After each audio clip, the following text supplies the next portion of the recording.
Hola, bona nit. En aquests moments hi haurà molta gent pendent de l'oratge i és que sempre que s'acosta el cap de setmana ens pregunten quin oratge farà. En aquesta ocasió més, perquè el cap de setmana és de 4 dies per a molts i a més venim d'una setmana de núvols, de llevant i de pluja. De fet, esta vesprada encara hem tingut algunes pluges a la meitat sud de la Comunitat Valenciana. Destacar els 20 litres que han caigut a Pego, els 10 d'Alcalalí, també a la Marina, 6 litres han caigut a Enguera i entre 3 i 5 litres a zones com l'Olleria, Alzira o Gandia. A València apenas ha caigut mig litre per metre quadrat, volem dir.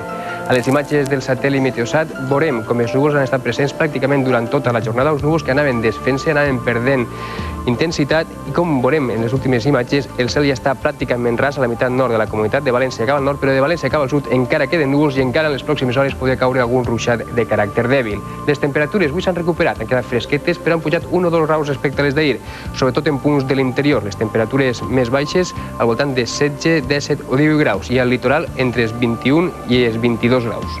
Al mapa isobari previst per demà es demostra com encara continua bufant el vent de llevant a tot el litoral mediterrani.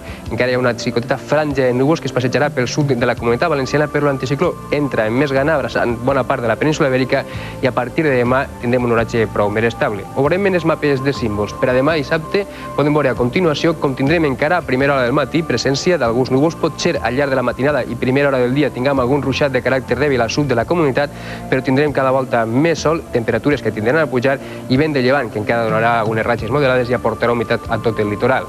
I els següents dies de la setmana, del cap de setmana tan llarg que tenim per davant, podem veure com diumenge encara podria caure algun ruixat en punts del litoral del nord d'Alacant, més sol cap al nord de la comunitat, vents de llevant i temperatures diumenge més altes. Dilluns, temperatures sense canvis, un poc de llevant, núvols baixos a primera i última hora del dia, presència també de boirines matinals, però al llarg del dia aniran desfent-se i obrirà el sol. I dimarts també un dia de sol, amb alguns núvols matinals, però en conjunt sol i temperatures agradables. És tot, que passen molt bona nit.